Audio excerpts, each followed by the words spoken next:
Hello, BookTube. A while ago, J.D. Estrada, one of the stars of AuthorTube, came up with a March of the Writers, a whole month's worth of daily prompts for all the writers out there. So this video is also going out to AuthorTube uh, to sort of introduce themselves and give a contour of their writing world. Sorry, I'm bouncing up and down. Once again, my miniature schnauzer is going crazy behind me on the bed. Once again, she simply cannot get comfortable. So she is punching at the bed and nosing around and digging under. It's so difficult living with a diva. But I did the first 10 prompts for March of the Writers, and then I was going to do one every day, and I lost the thread, and so I want to make up for that by doing the next 10 because it's now the 21st. So I want to start off with prompt number 11. I will leave all the prompts down below. It's never too late to join in. Prompt number 11 is unfortunately a little bittersweet. It shows that JD, like everybody else, couldn't predict the future and wrote these things thinking that the world would go on the way it was. It's upcoming events. Will you be at an event with your books? Are you going to a writer's workshop or retreat? Meeting your favorite author, that sort of thing. And of course, all those things have been canceled. So there aren't any writing retreats. There aren't any signings or conventions or anything like that. And if there are a few fugitive conventions out there that haven't canceled, then the whole world views them as grotesquely irresponsible. So it'd be irresponsible to go to them even if they stay open. So with that number 11, we're going to have to improvise. We're going to have to scramble and improvise to come up with other ways. It's very lucky, in a way, that we have social media, that we have this whole non-physical world of doing things and sharing things and getting the word out about things. It's lucky that that's there. And then prompt number 12 is creature comforts. What are the things that make your life, your life and your writing easier and more comfortable? You're listening to one of them. One of them is my little dog. Yes, she's being a snot right now, but ordinarily she's the sweetest could be. She's wonderful, wonderful company. She is laid back, although you'd never know it from how bossy and frantic she is most of the time on this channel. And she is perfectly happy to just hang out and talk. If she develops an urge to go outside, then she'll let me know. But it's not all the time, and nor does she require to play all the time. So that's great. That's fantastic. But also, I don't go to an office. So I have lots of creature comforts. I get to lounge on the bed. I get to lounge on a pile of pillows. I get to lounge on the couch. And I've set those two things up because something I've noticed about myself in terms of my writing life, in terms of my working life, those two things are the same. I write for a living. Is that I like to have an option. I don't need a million options, but I like to have an option. Now, for me, that option has never been, at least not recently, it has not been going anywhere. Once upon a time, there's a certain period when your dogs get older, but are not infirm. They're not unhealthy. They're not sick. They're not dying. They're just older, where they want to sleep all day long, and they sleep so deeply that they're not really worrying whether or not you're there for hours at a stretch. And when my dogs get into that period, whether it's a crowd of beagles or one beagle or my girls from my basset hound and my pointer from the last 15 years, when my dogs get into that period where I know for a fact that they are not going to miss me when I'm gone, and I know for a fact that I'm not going to miss anything because they're going to be sleeping the whole time, then sometimes I have allowed myself to develop a routine where I would go to a favorite library and work there. And that would be one of my options. I know that a lot of you, one of your options would be a cafe or a pub or something like that. In recent years, in the last 5 years, thereabouts, that sort of went by the wayside. I just sort of stopped doing that because I made the transition not from, I had two old and then sick dogs where I couldn't go anywhere. And then I made the transition from that to a little puppy where you can't go anywhere with a little puppy, especially even by themselves. And that sort of, you hear on all the BroTube advice channels on YouTube that it takes 3 weeks to start a new habit. That pretty much changed my habits. That time, it was 3 weeks is about, it's about 5 years in Steve time. So I needed about that, like, 'cause my habits go deep. I needed about that time, and now that I've done it, it just seems, it seems wrong to go. I mean, even before when, now I can't go anywhere, but even before that, when I could, it seemed wrong to do. It seemed just exorbitant. Why leave and go somewhere to do work that I can do here and enjoy myself just as much? More so because I have a friend with me the whole time. So here I've found that it helps a lot to have an alternative. And by that I mean a complete alternative, a nice way to just shake up the mental routine.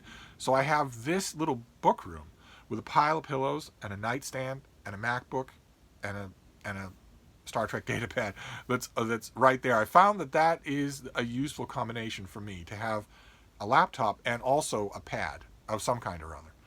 To have both of those going at the same time tends to help me. Tends to be a nice way to answer all of the technological needs that I have in any given work session.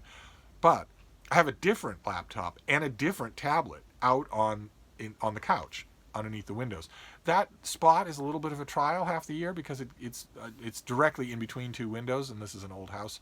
So no matter what, I mean, those are new windows now. They're completely insulated, but it doesn't matter. That corner gets very drafty. That's what makes it so beautiful in the spring and summer. The same thing that makes it beautiful then makes it sort of a trial in the winter. But even so, the option exists for me to go from one place to another instead of starting to feel even the slightest bit stir crazy in one place. And when spring and summer are a little more advanced, when warm weather can be relied upon, another option is the desk. I rescued my old desk from just being a storage station out in the kitchen and put it back in the living room and set it up as a workplace to work at the desk, because Frida is a very affectionate dog. We never take our eyes completely off each other when we're in the same room, and we're always in the same room. But she doesn't need to be hanging all over me. My Basset Hound needed to be on top of me at all times. The pictures prove that. She needed to be not just next to me. I could make her content with wedging next to me, but she preferred to be sprawled on top of me, and that was all the time. And if she didn't get that, she would just sort of whine and fart until I did give her that. So the working at the desk became impossible. But Frida doesn't think that way at all. She's perfectly happy if we're just with each other, within earshot of each other.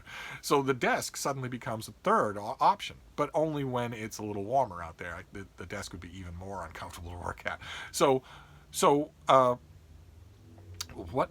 How did I get on this? Oh, right. Creature comforts. That's when I think creature comforts. I don't need much. When I think creature comforts, I think the places where I work. So prompt number 13 is 5 books on your TBR. Be it in your shelf or your nightstand or along with you. 5 things you're getting to in 2020. Now, of course, I have a large TBR for 2020. It's segmented by month. I thought I would show you 5 of those books that I don't think we've seen on this channel. The first is contemporary fiction. It's a subset of contemporary fiction that I refer to as HICLIT. The booming subsection of contemporary fiction that takes place in Appalachia, and that deals with, people from the wrong side of the tracks, people in soiled wife-beater t-shirts, that sort of thing. I have had ups and downs with this author. I've had books of his that I didn't like at all. I've had his last book I really liked. I haven't read this yet. This is coming out in August, in late August. This is David Joy's new novel, When These Mountains Burn. Which, let's see here. When his addict son gets in deep with his dealer, it takes everything Raymond Mathis has to bail him out of trouble one last time. Frustrated by the slow pace and limitations of the law, Raymond decides to take matters into his own hands. After a workplace accident left him out of a job and in pain, Denny Rattler has spent years chasing his next high. He supports his habit through careful theft, following strict rules that keep him under the radar and out of jail. But when faced with opportunities too easy to resist, Denny makes 2 choices that change everything. For months, the DEA has been chasing the drug supply in the mountains to no avail when a lead, just one word, sets one agent on a path to crack the case wide open, but he can need help from the most unexpected quarter. And it sounds like that's going to be just drawing, classic narrative, drawing 3 or 4 major strands together. Classic James Ellroy pattern, really. But we shall see. I'm going into it with a mixed past with the author, but I'll still have an open mind. So then this next one is from the Naval Institute Press.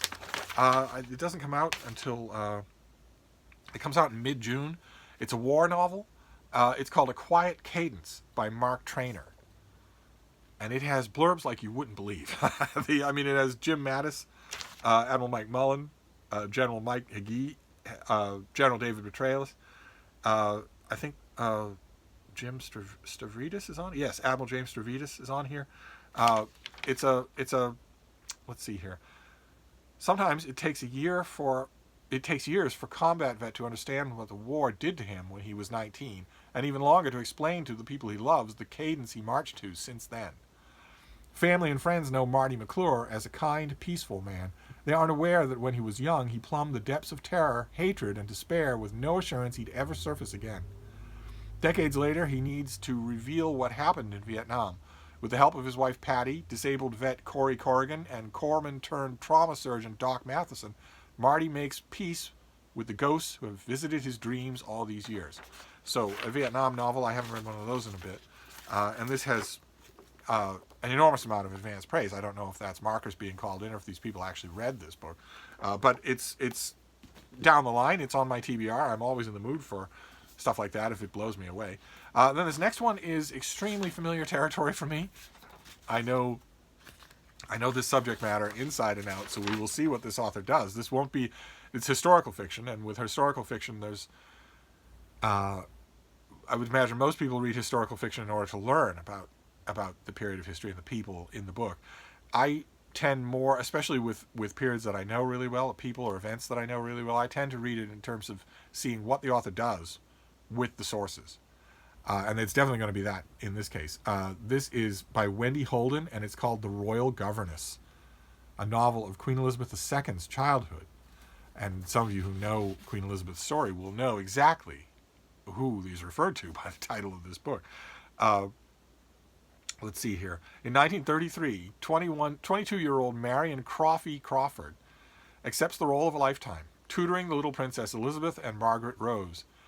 Her one stipulation to their parents, the Duke and Duchess of York, is that she brings some doses of normalcy to their sheltered and privileged lives. At Buckingham Palace, Windsor Castle, and Balmoral, Marion defies stuffy protocol to take the princesses on tube trains, swimming at public baths, and on joyful Christmas shopping trips at Woolworths. From her ringside seat at the heart of the British monarchy, she witnesses 20th century history's most seismic events. The trauma of the abdication, the glamour of the coronation, the onset of World War II. She steers the little girls through it all, as close as a mother. But being beloved confidant to the Windsors comes at a huge personal cost. Marriage, children, Marion's own views, all are compromised by proximity to royal glory. There's a reason you haven't heard of Marion before, although royal watchers have. The reason is going to come up here. In 1950, she wrote an unauthorized book about life as a royal governess, The Little Princesses. Harmless, loving, and admiring though the book was regarded by royals as an appalling betrayal. They cast Crawford out and never saw her again. As a result, she almost literally disappeared from history. Yet she had looked after the girls devotedly for 17 years, sacrificing her own chances of a family and personal life in the process. Marion spent the rest of her life hoping for forgiveness, even buying a house by the road to Balmoral. But the passing royal limos never stopped, and when she died there, it wasn't a single royal flower at her Eleanor Rigby-esque funeral. So I don't know how much of Marion Crawford's life will be in this book. I would imagine that given the title, it'll be mostly about her time, those 17 years, with the princesses. But it's true. I've read her book. And it is affectionate, but nevertheless, I think that the royal family's reaction can be understood. It might be a little extreme, it might be a little inhuman, but then the royal family is a little extreme and a little inhuman.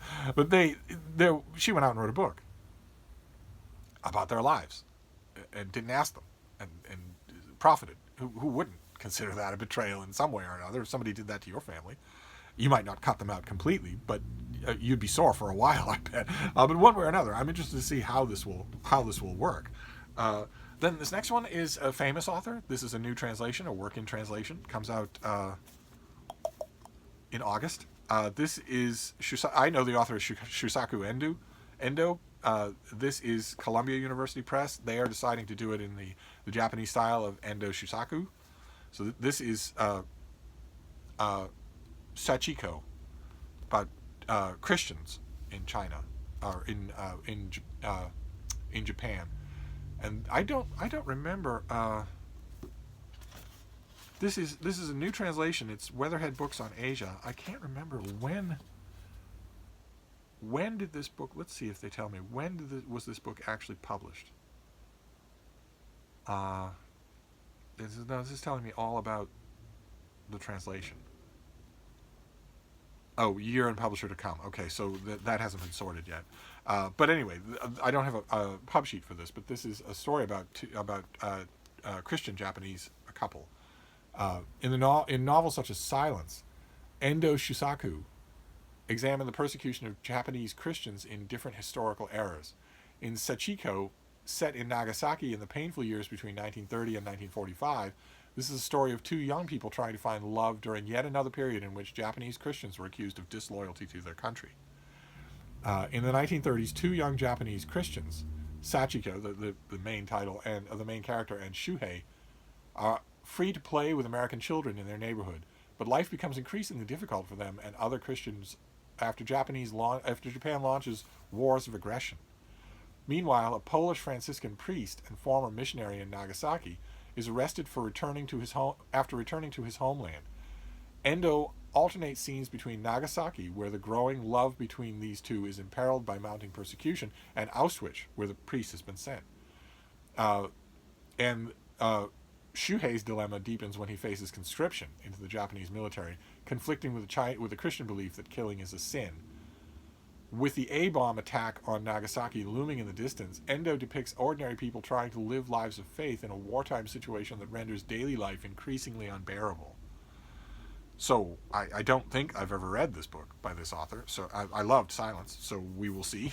We will see. And then the last one is a paperback reprint of a book that I think we saw on this channel. Now it comes with blurbs, but I'm going to reread it. This comes out, the paper says March, so this is probably out already. Paperback release dates aren't strict at all. This is by Ellen Meacham, and it's Delta Epiphany.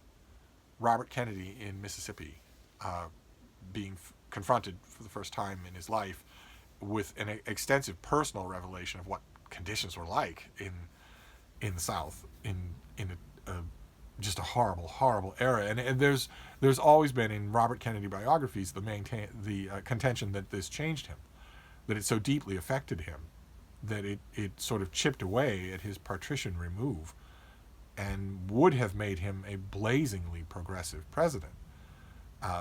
Someone who had not only saw all these things firsthand, but had them change him, which is that's a very personal thing. I read this book. I never miss a Kennedy book. I thought it was really good, but I missed a lot. I'm sure I'll be up for a reread.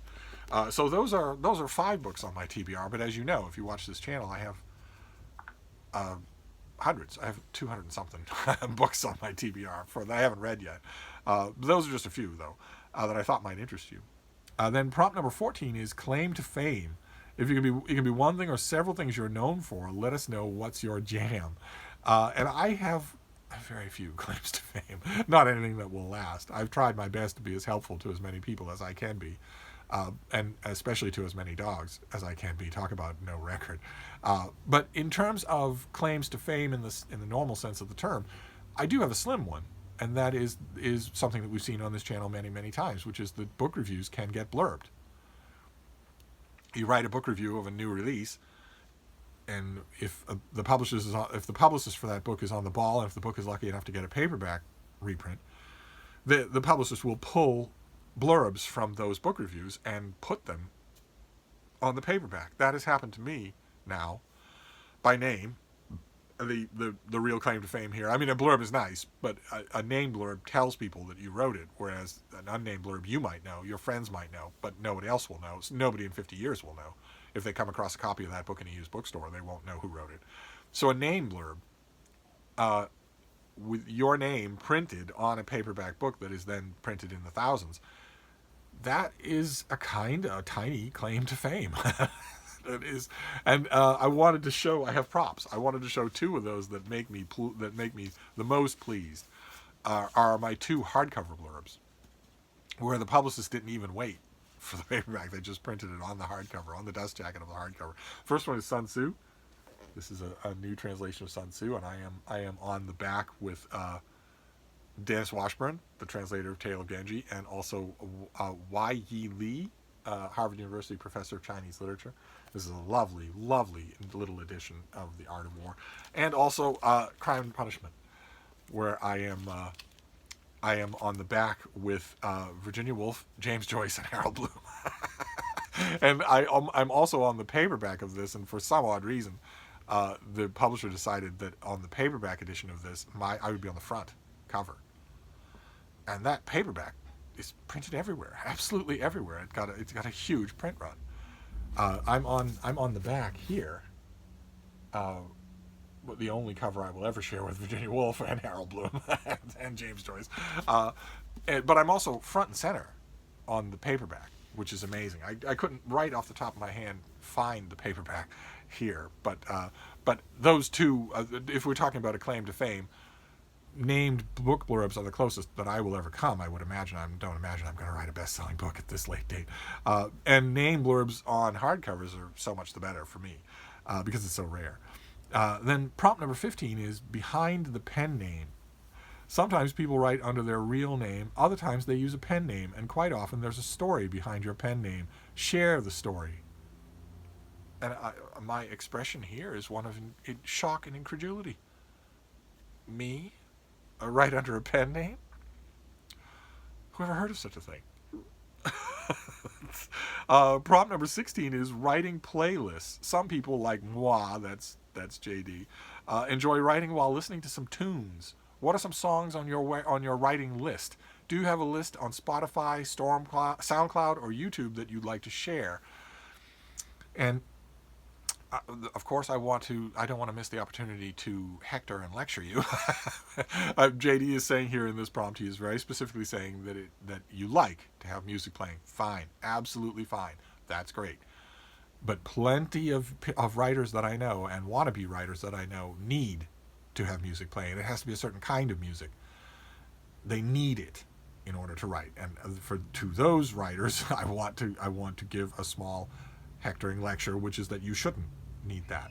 You should root that out right away. You should get rid of anything that you have given magical power over your own writing. There is no magic involved in writing. There is no muse. There is no inspiration. There is you sitting down and making yourself do it, sentence by sentence, paragraph by paragraph. And you can always do that. In total silence, in total cacophony, you can always do that. And the further you go away from the further you go into things like a playlist that you need to have in a certain order, or I'm in the mood for this, or I can't do it, the further away you go from that kind of autonomy. So I know that's not what JD meant in this, but I couldn't resist an opportunity to rant and lecture.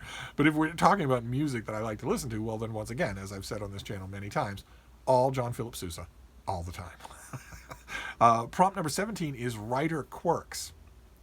What are random things you know are random and not really necessary, but that you always do when you're writing? And this is, again, the same rant. Because writing quirks are writing fetishes. They are things that they're little rabbit's feet or touching a particular icon or whatever. And too many writers that I have known in the course of my life have elevated those things into crutches. And not cosmetic crutches either, but crutches that they can't go without. So they're totally dependent on them.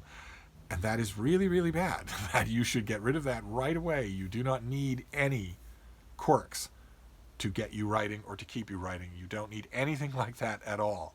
Nothing. But again, if we mean the question in the way that JD probably meant it, because he's not a ranting psychopath like I am, well, for me, it all involves dogs. I mean, I can write in any position. I can get comfortable. I lose myself in the task no matter what, no matter where, no matter what technology I'm using, no matter what setting it is. I lose myself in the task. But I like to have dogs, or if I have one dog, I like to have a dog nearby, so that I can just mindlessly knead their fur or pat them or stroke their fur or just have them nearby just to be giving them sort of mindless affection while I'm working. Every once in a while, in between a sentence or in between a paragraph, when I'm moving things around in my head and I'm trying to figure out what's going to be next, I like to just have that. I would miss that if I didn't have it, although I could still work. So anyway, prompt number 18 is first job. What was the first way you earned a paycheck on your road to making a living off your writing? That was a long, long time ago in a little newspaper in Iowa where I had been in the newsroom, I had been showing up, I had become friendly with the book section editor, a harried, funny, goggle-eyed man who we struck a friendship. We became friends. I am an easy person to become friends with, and I wrote reviews for him. He suggested it. Why don't you write me a review? You got all these things to say about these books. Take one of these books and review it. And I did, and then I did it again, and then I did it again. And I remember the first time. I remember the book. I remember the first time where I thought, well, okay, he said I have 600 words. What does that even mean? What does that even mean? I went back and wrote it. I wrote it longhand on a piece of paper, and then I counted the words, and then I realized at the very last minute, oh no, wait, what are you doing? You can't hand him a handwritten thing. Type it. And so I had experience with that. I had experience with typing it on a manual typewriter and then typing it again so that you have a copy and all that sort of stuff. And I remember the feeling when I got paid for that. And I confess, the feeling of getting paid for that was a real spark. It really was a weird feeling to know that this wasn't carpentry or bricklaying. This was something where there had been no material, and I made it. I generated the thing that made that money. The book didn't generate it. I did.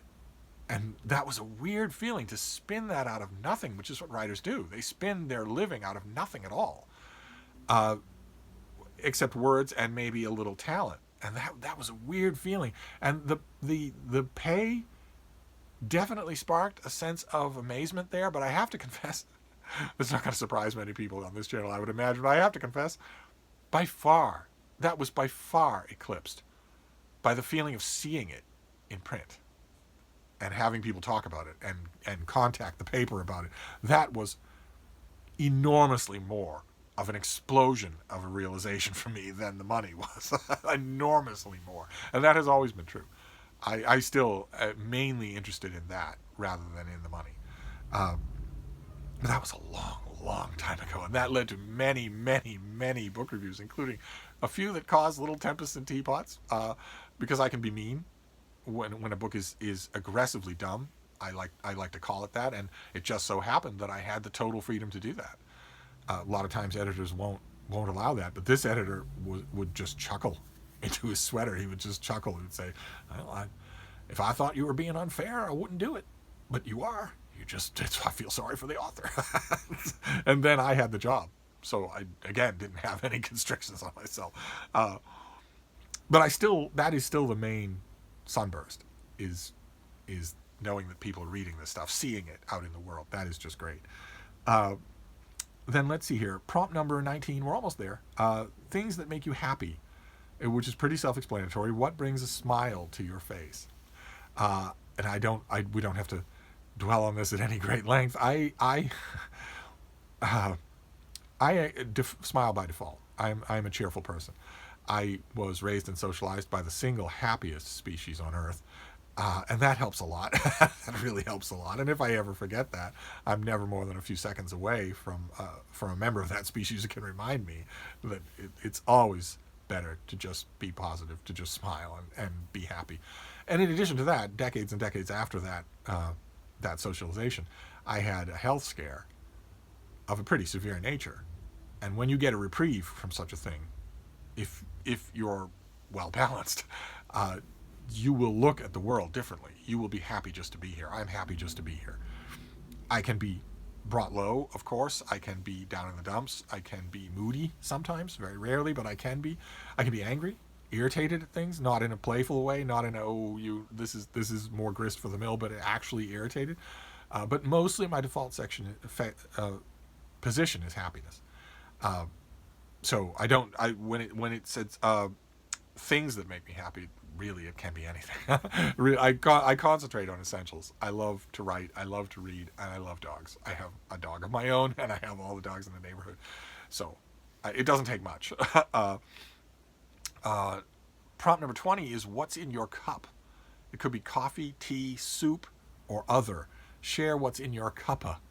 And again, I could lecture. If this video weren't going long, I would lecture. You do not need anything to write. You do not need your coffee. You do not need a certain coffee at a certain cafe. You do not need anything. The perfect kind of tea and the perfect cup, or I just am not good for the day. You don't need any of that. But I know that's not how JD meant it. And for me, I know that a lot of you savor drinks. I don't savor drinks. The closest I come is to savor wine if I have a bottle of wine when friends are over, but those days are over for the time being. So all it is water, basically, or orange juice.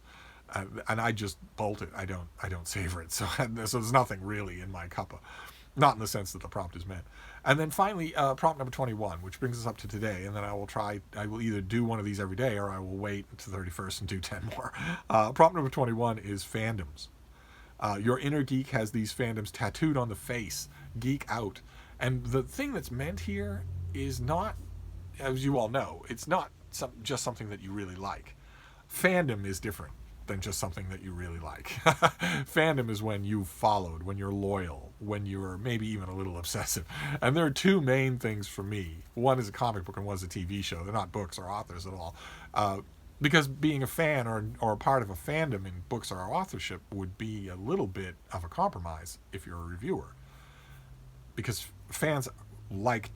They are predisposed to nod over any kind of imperfection because of their fandom. And for me, it would be Star Trek. Most of the Star Trek franchise, certainly the original series, and also the Legion of Superheroes, a comic book put out by DC Comics, a team of superpowered teenagers 1,000 years in the future. The Legion of Superheroes is the most fanatical of all comic book fandoms, and I have been an enthusiastic fan in that fandom for 50 years.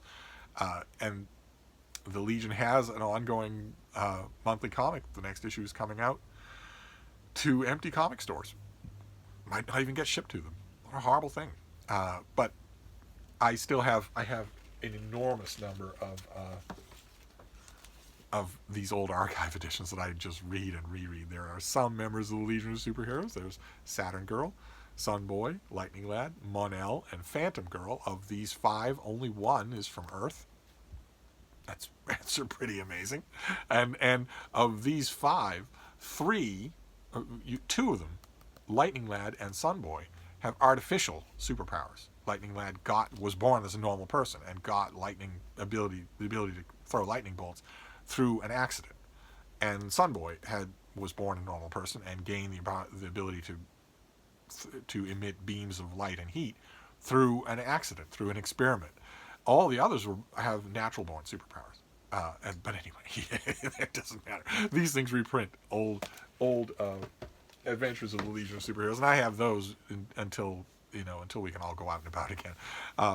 And so those are my 2 real fandoms, is Star Trek and the Legion of Superheroes. And one of the ways you know that it's a fandom as opposed to just an enthusiasm is that you know everything about it. And I know everything there is to know about the Legion. And Star Trek trivia, I'm pretty strong on that as well. So those are my fandoms, and that is the March of the Writers. I strongly advise all of you who are writers out there, and all of you should be, to do these. These are wonderful prompts. I'm sorry for the length of the video. I'll wrap this up for now, but I'll be back. Thank you, BookTube.